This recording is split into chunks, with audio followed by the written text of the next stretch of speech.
الشيطان الرجيم بسم الله الرحمن الرحيم ولقد آتينا موسى وهارون الفرقان وضياء وذكرا للمتقين الذين يخشون ربهم بالغيب وهم من الساعة مشفقون وهذا ذكر مبارك أنزلناه أفأنتم له منكرون۔ کل کے درس میں اللہ پاک کی جو صفت علم ہے وسعت علم کا بیان ہوا۔ آج وسعت قدرت کا بیان ہے۔ جیسے اللہ پاک کا علم غیر محدود ہے، اس کا کوئی کنارہ نہیں، ساری کائنات کے علم کو اللہ کے علم سے اتنی نسبت بھی نہیں جتنی قطرے کو سمندر سے ہوتی ہے، کیونکہ قطرہ بھی محدود ہے اور سمندر بھی محدود ہے، اور ساری کائنات کا علم محدود ہے، اور اللہ پاک کا جو علم ہے وہ غیر محدود ہے۔ اس پر آپ نے کل تفصیلی بات سنی۔ آج اللہ پاک کی وسعت قدرت کا بیان ہے، اور یہ باتیں کئی مرتبہ مختلف موضوعات کے ضمن میں مختلف انداز سے بیان ہو چکی ہیں۔ 4 چیزیں اللہ پاک کی قدرت کی وسعت کو سمجھنے کے لیے کافی ہیں۔ ان میں سب سے پہلی چیز تو یہ سمجھیں کہ نیست سے ہست کر دینا، معدوم کو موجود کر دینا، یہ اکیلے اللہ پاک کی خاص صفت ہے۔ ساری کائنات اور اس کی طاقتیں مل کر کے ایک ذرہ بھی نیست سے ہست نہیں کر سکتے، اور اللہ پاک نے ساری کائنات کو نیست سے کیا کر دیا؟ ہست کر دیا۔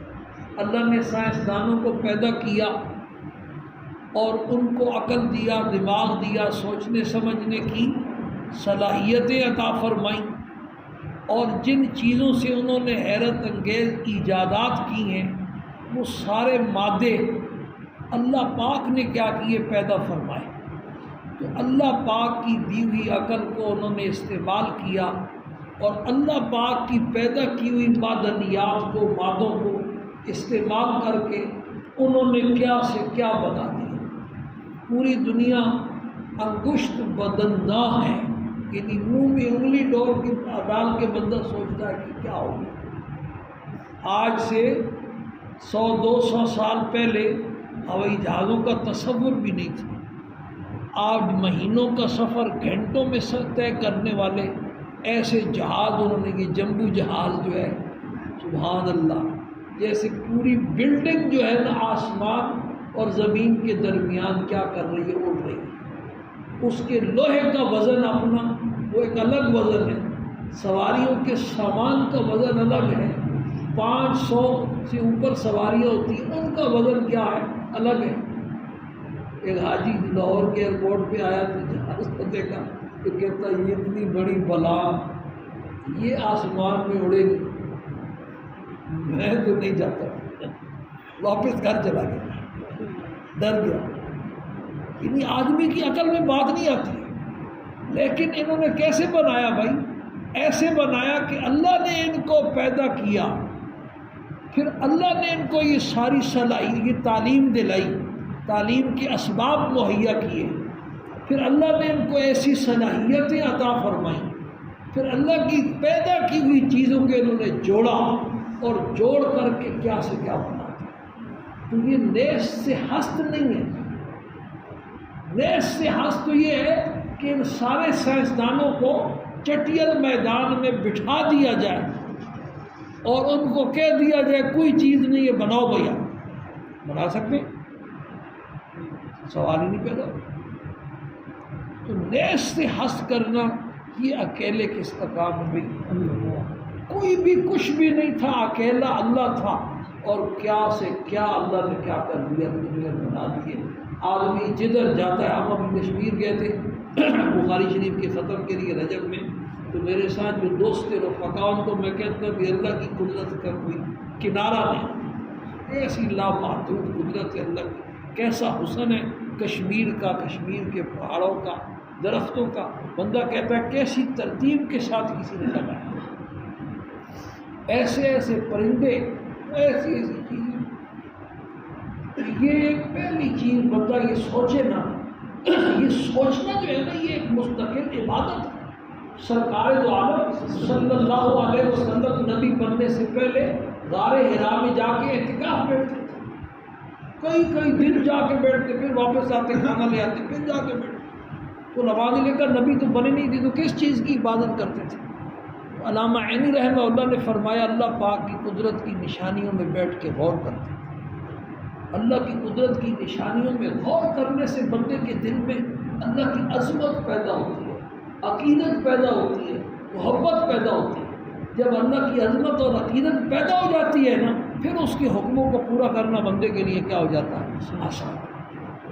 یہ سوچا کہ دوسری چیز جو پہلے بھی کئی مرتبہ عرض کی ہے، نیس سے حس کرنے کے بعد دوسری خصوصیت اللہ پاک کی قدرت کی کیا ہے؟ جاندار پیدا ہے۔ سارے کاریگر، سارے سائنسدان، ڈاکٹر مل کر کے پوری دنیا کے بادشاہ اپنے سارے وسائل کو لگا دیں، سب کچھ بنا سکتے ہیں، بغیر پائلٹ کے اڑنے والے طیارے بنا لیے، میزائل بنا لیے، لیکن جیتا جاگتا دیکھنے والا، سننے والا، کھانے والا، پینے والا، پیشاب پخانہ کرنے والا ایسا کوئی جاندار نہیں بنا سکتے۔ روبوٹ تو بنا دیا، روبوٹ وہ تو بنا لیتے ہیں، لیکن جاندار نہیں بنا سکتے۔ اللہ نے مکھی کی مثال دی ہے نا، کئی دفعہ آپ نے سنی، مکھی کی مثال دے کر نے کہا ضعف الطالب والمطلوب۔ خدا تو بڑی چیز ہوتی ہے، ایسا ہے جیسے نواز شریف کے مقابلے میں کسی بھنگی جرسی کو کھڑا کر دیا جائے انتخابات میں، تو یہ نواز شریف کی توہین ہے کہ نہیں؟ نواز شریف نے کاغذات جمع کرائے، اس کے مقابلے میں پی ٹی آئی والوں نے ایک بھنگی کو دیا، انہوں نے نواز شریف کے مقابلے میں انتخابات کرائے، یہ اس کی توہین ہے کہ اللہ کے مقابلے میں تم خدا کے بندو جن کو لائے ہو وہ ایک مکھی نہیں پیدا کر سکتے، اور اللہ نے اربا کھربا ایسے عجیب الخلقت جاندار پیدا کیے۔ سب سے اشرف المخلوقات یہ انسان بنایا، اس انسان کو اللہ نے کہاں سے کہاں پہنچایا۔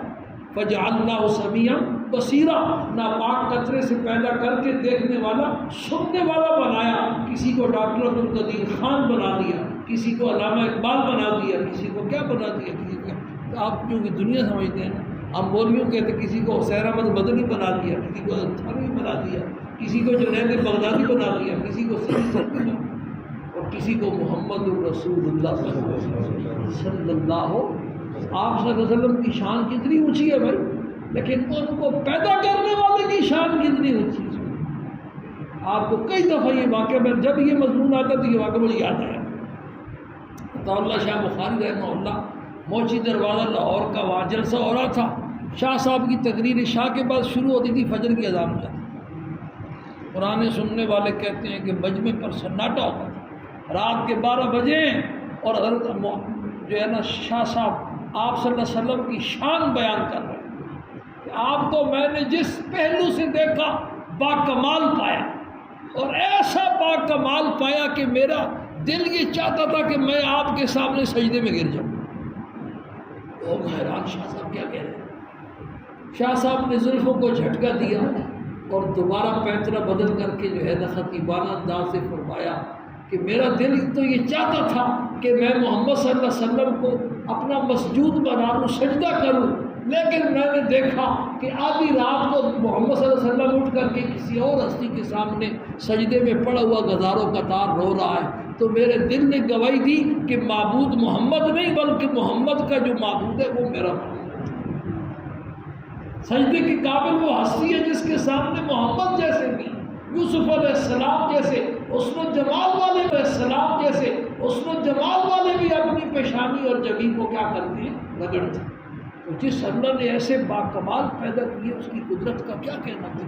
اور تم اللہ کے مقابلے میں بھنگیوں کو لے آئے ہو جو مکھی بھی نہیں پیدا کر سکتے۔ خدا کا ان کا کیا مقابلہ ہے آپس میں؟ کیا جوڑ ہے؟ ضعف الطالب والمطلوب۔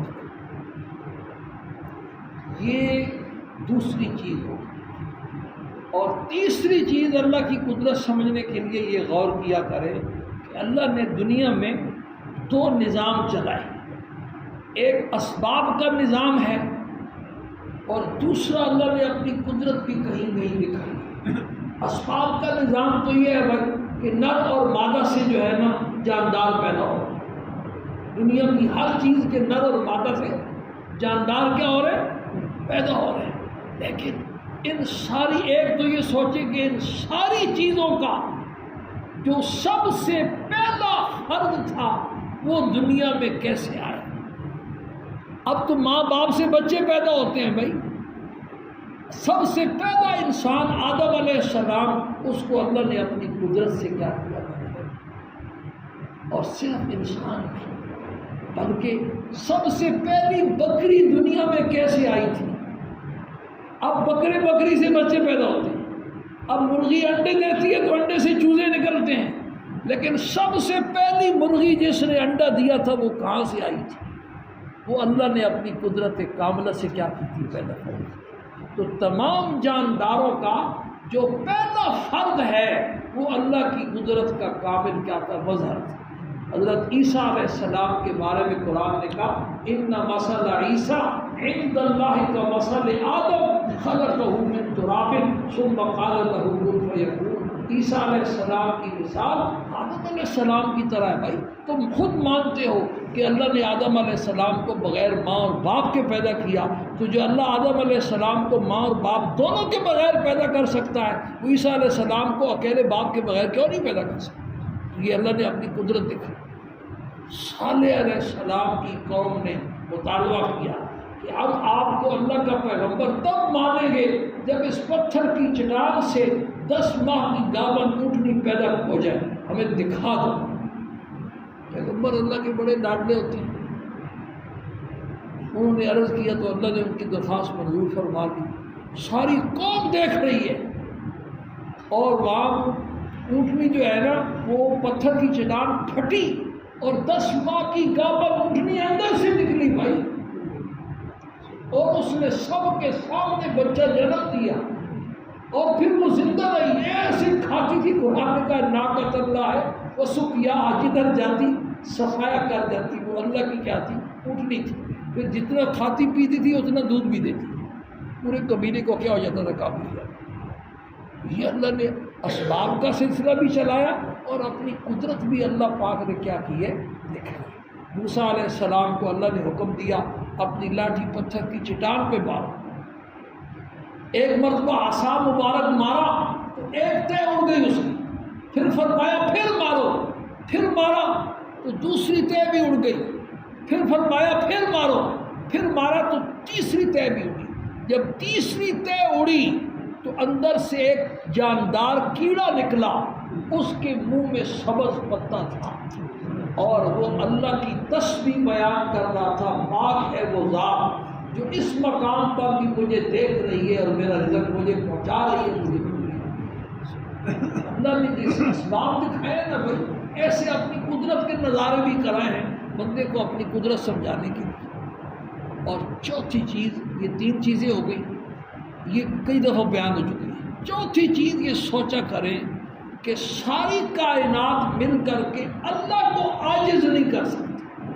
قدرت جو ہے نا اس کی جو ضد ہے نا، ضد، وہ آپ پتہ نہیں اپنی انگریزی میں کیا کہتے ہیں، مخالف کو کیا کہتے ہیں؟ اپوزٹ۔ قدرت کی جو ضد ہے نا وہ عاجزی ہے۔ ساری کائنات کی طاقتیں مل کر کے اللہ کو عاجز نہیں کر سکتی، اور اللہ اکیلا مل کر کے ساری کائنات کو کیا کر سکتا ہے؟ عاجز کر دیتا۔ یمسسک اللہ بضر فلا کاشف لہ الا ہو۔ اللہ اگر کسی آدمی کو نقصان پہنچانا چاہے اور ساری کائنات کی طاقتیں اس کو بچانا چاہیں تو بچا نہیں سکتی۔ وَإِن يُرِدْكَ بِخَيْرٍ فَلَا رَادَّ لِفَضْلِهِ، اور اللہ اگر کسی کو بھلائی پہنچانا چاہے تو ساری کائنات کی طاقتیں روکنا چاہے تو روک نہیں سکتی۔ فرعون نے یہ کوشش کی، اپنی ساری توانائیاں خرچ کر دی کہ وہ بچہ پیدا نہ ہونے پائے جس کی وجہ سے میری حکومت میں زوال آئے گا۔ اللہ نے وہ پیدا بھی کر کے دکھایا اور اسی سال پیدا کر کے دکھایا جس سال بچے ذبح ہو رہے تھے، اور فرعون کے خرچے پر پال کے بھی دکھایا۔ موسیٰ علیہ السلام، نمرود نے پوری کوشش کی، ایسی آگ جلائی 40 دن جلتی رہی، اس کی فضاؤں سے بھی اگر پرندہ اڑتا تو کباب بن کے گر جاتا۔ ابراہیم علیہ السلام 40 دن وہاں رہے، اللہ پاک نے ان کو بچانا تھا، نمرود مارنا چاہتا تھا، اللہ بچانا چاہتا تھا۔ کہتے ہیں سب سے مزے کے دن ہوئی تھی یہ نمرود کی آگ میں۔ تو اللہ پاک ساری کائنات کو کیا کر سکتے ہیں بھائی؟ سرکار دو عالم صلی اللہ علیہ وسلم کے گھر کا محاصرہ کر دیا کافروں نے ننگی تلواروں کے ساتھ، اور اللہ پاک ان کی ننگی تلواروں کے اندر سے آپ نکل کر کے چلے گئے اور وہ کچھ نہ کر سکے۔ پھر غار ثور میں جب پناہ لی تو مکڑی نے جو ہے نا وہ جالا تن دیا، کبوتری نے انڈے دے دیے، وہ غار کے دروازے پر پہنچ کر کے بھی کچھ نہ کر سکے۔ صدیق اکبر گھبرا گئے تو آپ نے فرمایا بازنوں کا بھی اسنین اللہ صالح، صدیق مت پریشان ہو، تیرا ان دو کے بارے میں کیا گمان ہے جن کے ساتھ تیسرا کون ہے؟ اللہ ہے، اللہ ہمارے ساتھ ہے، لا تعلم الا اللہ۔ تو بھائی اللہ پاک کے جیسے علم کا کوئی کنارہ نہیں، اسی طرح اللہ پاک کی قدرت کا بھی کوئی کنارہ نہیں۔ ہم نے اصل میں اللہ کی قدر کو پہچانا نہیں، اللہ کی عظمت کو کیا کیا؟ پہچانا نہیں۔ ہمارا تعلق اللہ پاک سے کمزور ہے، ہم جیسے مانگنا چاہیے ویسے لپٹ کر کے مانگتے نہیں۔ جیسے بچہ ماں سے مانگتا ہے نا، ایسے بندہ اللہ کے قدموں کے اوپر پڑ جائے، اپنی پیشانی رکھ دے اور مانگے مانگے، دیکھے پھر دیتا ہے کہ نہیں دیتا۔ ایک دن نہیں دے گا، 2 دن نہیں دے گا، 3 نہیں دے گا، آخر اللہ پاک دینے پر مجبور ہوئی ہے۔ دروازہ کھٹکھڑاؤ تو اور کھلتا ہی ہے۔